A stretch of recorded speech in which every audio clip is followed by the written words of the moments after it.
काला अबू ज़र, हजरत अबू ज़र इस हदीस को रिवायत करने के बाद फरमाया, काश कि मैं दरख्त होता और काट दिया गया होता, मैं दरख्त होता जानवर खा गए होते।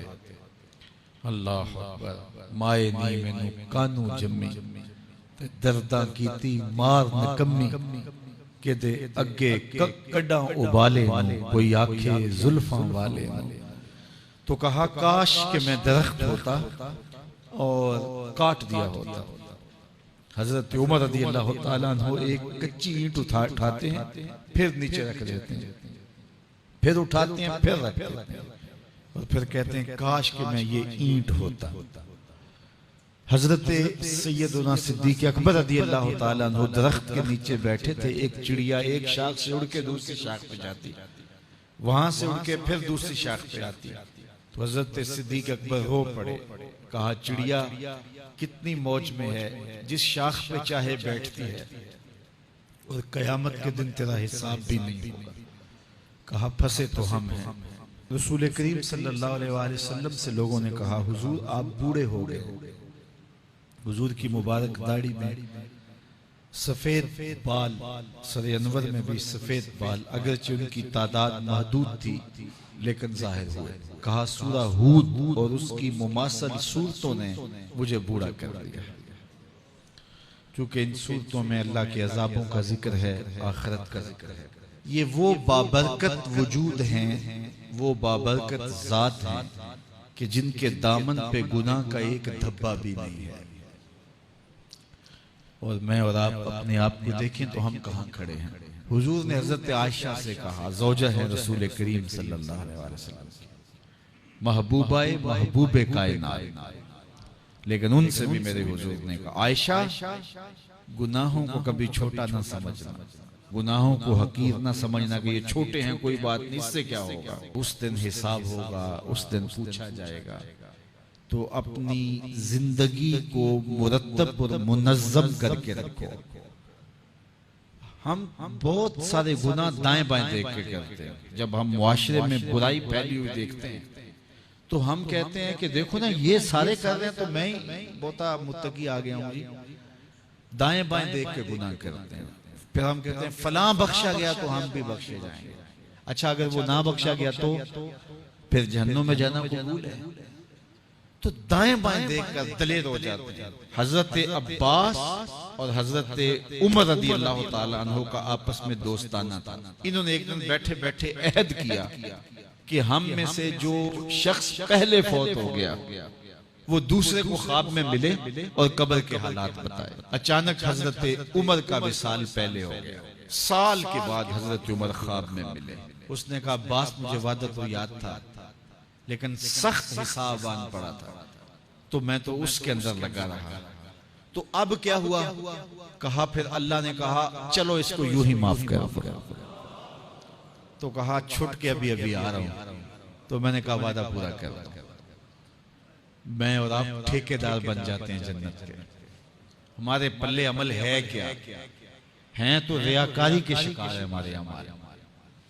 जो महबूब ने इरशाद फरमाया अगर तुम अल्लाह पर तवक्कुल करने का हक अदा करो वो तुम्हें ऐसा रिस्क दे जैसा परिंदों को देता है कि जब वो सुबह अपने घोंसले से निकलते हैं तो खाली पेट होते हैं। इंसान को तो पता है कि मैंने कमाई के फलां अड्डे पे जाना है, दुकान पे बैठना है, फैक्ट्री में जाना है, फलां जगह मजदूरी करनी है, लेकिन इनको कुछ पता नहीं होता कि हमने कहाँ जाना है। जब सुबह निकलते हैं तो खाली पेट होते हैं और जब वापस शाम को पलटते हैं तो इनके पेट भरे हुए होते हैं। फिर जिसकी जो जरूरत है अल्लाह उसको वो नसीब करता है। सारे परिंदे एक जैसी ग़िज़ा नहीं लेते। इसी तरह मुख्तलिफ जो अल्लाह ताला ने मखलूक़ात पैदा की हैं उन सब की अग़ज़िया एक जैसी नहीं है। कुछ परिंदे कुछ खाते हैं, कुछ खाते हैं। अल्लाह सबको उनकी जरूरत बराहम पहुंचाता है। बल्कि मैं कहा करता हूँ ये जो हंस है ये दुनिया के अंदर लाखों की तादाद में, करोड़ों की तादाद में पाए जाते हैं और ये सुच्चे मोती खाते हैं। और हम अगर किसी दवाई में इस्तेमाल करने के लिए हमें मतलूब हो तो हजारों लाखों रुपए दे के हम किसी से लें तो फिर भी बाज़ का यकीन नहीं होता कि ये खालिस हैं या ना खालिस हैं। लेकिन उस जानवर को अपने पेट भरने के लिए ये मोती रोजाना सुबह शाम चाहिए होते हैं। और एक जानवर नहीं, दुनिया के ऊपर करोड़ों हैं। मेरा रब हर रोज हर एक की जरूरत को पूरा फरमाता है। तो जिसकी जो जरूरत है वो पूरी होती है। बन तवक्कुल पंछी उड़ दे, खर्च न पल्ले जेरा हो। जब वो घर से उड़ते हैं तो खाली पेट होते हैं, और जब वो शाम को आते हैं तो उनके पेट भरे हुए होते हैं। तो कोई अड्डा रिज़्क़ का मखसूस उनके लिए नहीं है, और सबसे अच्छा खाते हैं। वो जो अमरूद का बाग होता है उसमें अगर आप देखना हो कि सबसे अच्छा मीठा अमरूद कौन सा है, तो वो होगा जिसको तोते ने चूंच लगाई हो।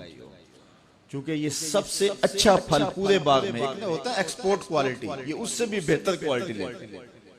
तो अल्लाह ताला ने इसके लिए सबसे अच्छा रखा हुआ है, तो अल्लाह ने ये इंतजाम किया हुआ है।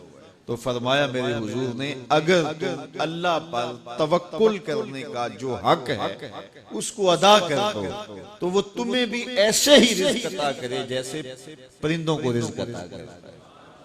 अगर तवक्कल तुम्हें नसीब हो जाए। हज़रत राबिया बसरिया कि हाँ मेहमान आए, तो खादमा ने कहा मेहमान आए हैं तो उनके लिए क्या किया जाए। कहा उन्हें खाना खिलाओ। तो कहा कि सिर्फ एक रोटी पड़ी हुई है। तो मेहमान 4-5 है, कम से कम 8-10 रोटियां चाहिए। तो फरमाया अच्छा उस रोटी को अल्लाह की राह में खैरात कर दो। तो खैरात कर दिया गया। थोड़ी देर के बाद दरवाजे पे दस्तक हुई। मन अल बाब, दरवाजे पे कौन है?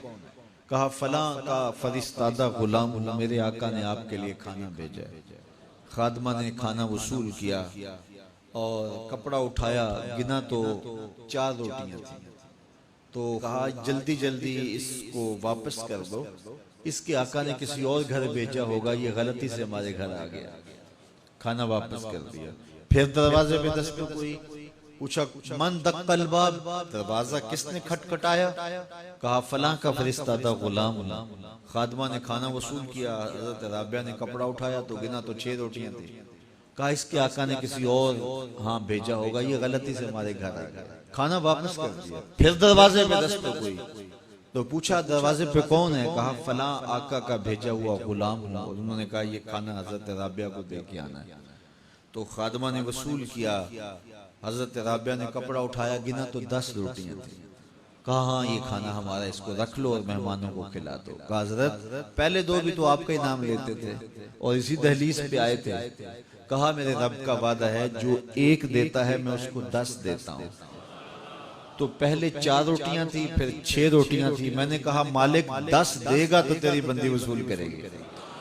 तो अगर उस पे तवक्कुल कायम हो जाए, उस पे भरोसा कायम हो जाए, वो वहां से देता है जहां से बंदे को गुमान भी नहीं होता। तो जब इंसान अल्लाह के फजल पर तवक्कुल कायम कर लेता है तो फिर काम काज जरूर करता है, लेकिन उसकी जिंदगी की जो टेंशन है वो खत्म हो जाती है। बस वो जितना कर सकता है वो करे, बाकी छोड़ दे उस पे, तो फिर वो खजाना गैब से नसीब फरमाएगा।